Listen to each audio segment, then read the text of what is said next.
day mga kaenggi, Kuya Mike. Alright.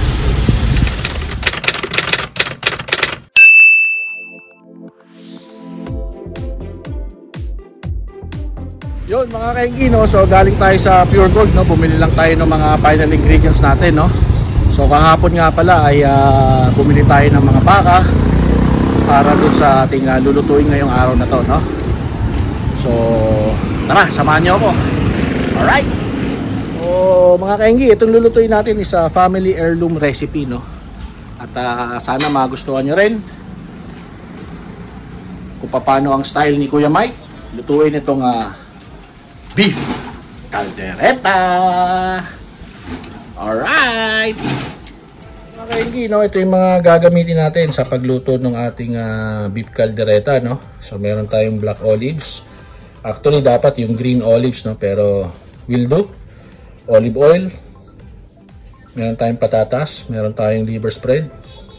Bell pepper, carrots, onion, garlic, tomato paste, Thai chili, red peppers, butter, and cheese, no?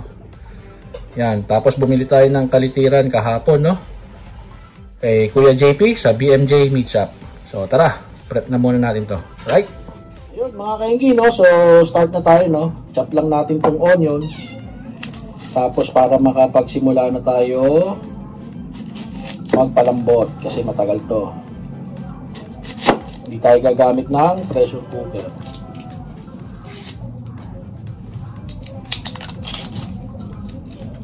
Yan.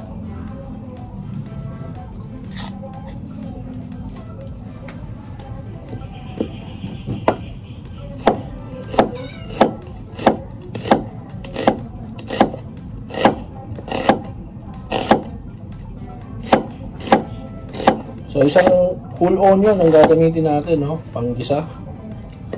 Tsaka tong ating bawang, meron na tayong minced garlic dito, no? Alright. Yun mga kaenggi, no? So pinapainit natin yung ating kasirola, no? Tapos gagamitin natin tong olive oil para magkaroon na ng Maillard effect yung ating kalitiran. Yan, alright. Mga kaenggi, nahugasan na po natin yung ating beef, no, kalitiran, at ayan, no, smoking hot na yung ating kasirola. So dahan-dahan lang po, no, paglagay ko nito, no. Mga kaenggi, ayan, nailagay na natin yung ating beef, no. I-browning lang natin yan, tapos lagyan natin yung onions and garlic. Alright, mga kaenggi, while waiting, no, prepare na natin yung ating patatas tsaka carrots, no. Alright.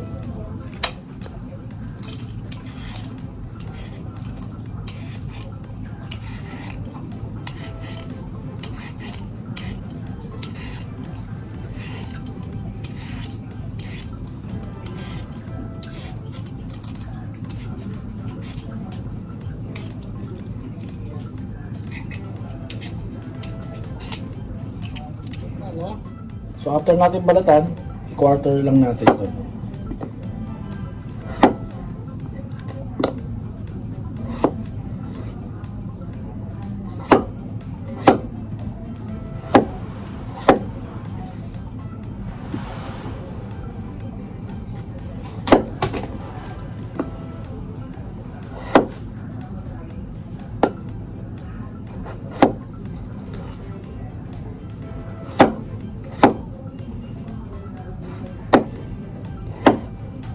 Alright. Sunod natin yung carrots mga kaenggi. Mga kaenggi, ayan, ilagay na natin pala yung carrots tsaka yung bawang, ano. So palambutin lang na, palambutin. Isotay pa natin, tapos lagay na natin yung, next natin yung tomato paste. Alright. Yun, no. So peel na natin yung carrots mga kaenggi.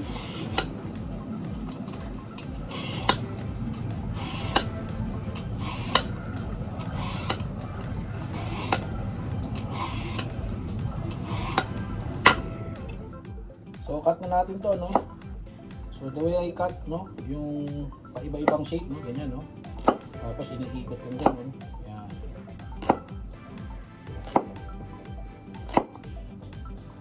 So kung anong preference nyo mga kaenggi, no.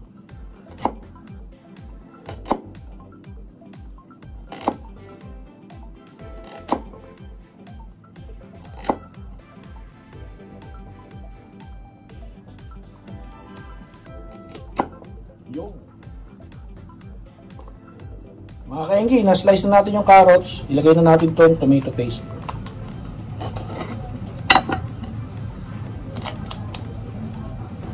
So, tomato paste po ha, hindi tomato sauce. Okay? So, nalagay na natin yung tomato paste, no? At haluin na lang natin to mga kaenggi. Yan mga kaenggi, no? So, lutuin lang natin maigi, no? At hinaan na natin yung ating apoy para lumambot yung ating baka, no? Add water as needed mga kaenggi. Mga kaenggi, naglagay na tayo ng tubig at pinalalambot na natin yung ating baka, no? Balikan natin siya after mga 30 to 45 minutes, no? Halu-haluin nyo, baka dumikit at tawag nating hayaan, manuyo, no? So, add water if needed, no? Alright? Yun, balikan natin ang ating pinalalambot, no? At prituin na rin natin yung ating mga other ingredients. Alright? Yun naman, no? Slow cooking. So, magprito na tayo, no? Tumatakbo na to siguro mga 25 minutes na siguro. Alright? Mga kaenggi, dito na natin prituin yung ating onions and onions tuloy. Potato and carrots, no? Na-chop na po natin yan. Ito na yan, no? Pagsabayin na natin ang prito niyan, mga kaenggi, no? Alright. Yan, napiprito na natin to mga kaenggi.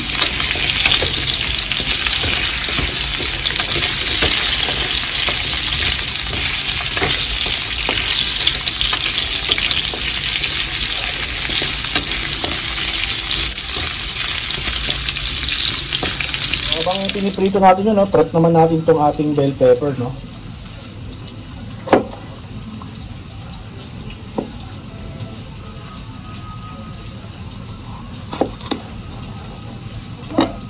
Yan. So, linisin lang natin yung buto, no?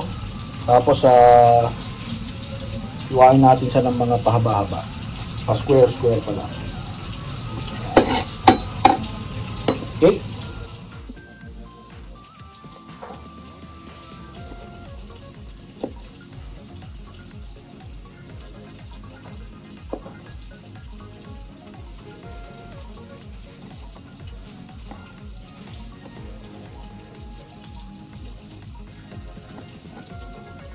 So mag-a-add ng flavor to sa ating kaldereta, no?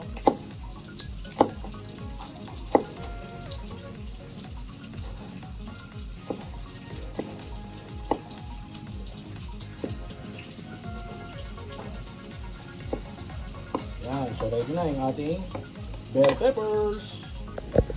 So tapos na natin ito iprito, no? At mamaya ihahalo natin yan dito sa ating stew, no? Alright. Mga kaenggi, naglobat no? At hindi ko na napakita, nilagay natin yung liver spread, no? Yan. So, check natin kung malambot na, no?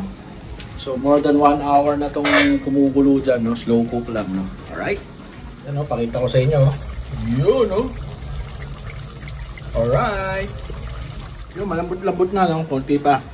So, sakto to, another mga 20 minutes. Pero ilagay ko na yung bell peppers tsaka yung ating pinrito.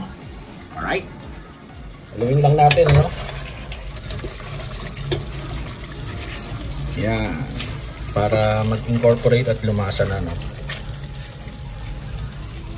Nag-chop na rin tayo ng sili, no? Ihalo na natin doon para lumabas na yung anghang ng ating beef caldereta. Alright.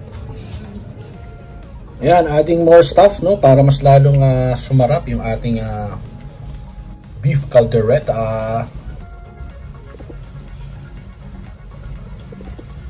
Yun, mga kaenggi, no? So, last 5 minutes, palambutin lang natin to tapos ready to serve na to, no? Alright? Yun, mga kaenggi, no? So, nakaligo na tayo, no? At tingnan lang natin yung ating niluluto kasi may lakad pa tayo. Alright?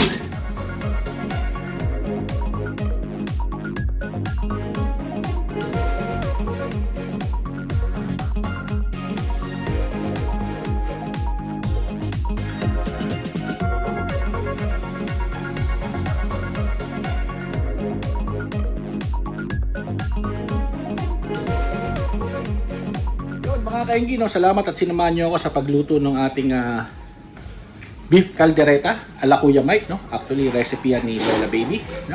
Lola Ruby, no? kaldereta ni Lola Ruby ala Kuya Mike. Alright? So kung nagustuhan nyo itong video na to, please consider subscribing. Like and share na rin para mas dumami pa tayo dito sa ating channel, no? So mga kahingi, alam na this. Bye-bye! Alright.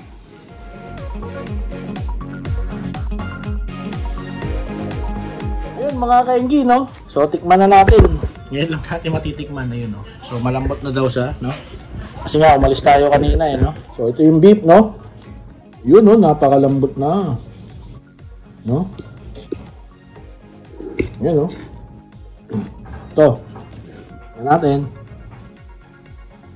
Yun!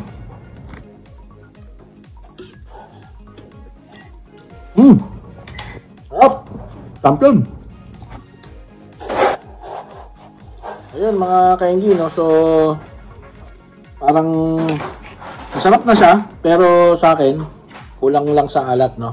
Pwede naman tayo maglagay ng patis sa gilid, on the side. Or, yun nga, no? Add pa ng salt and pepper. Masarap. Alright.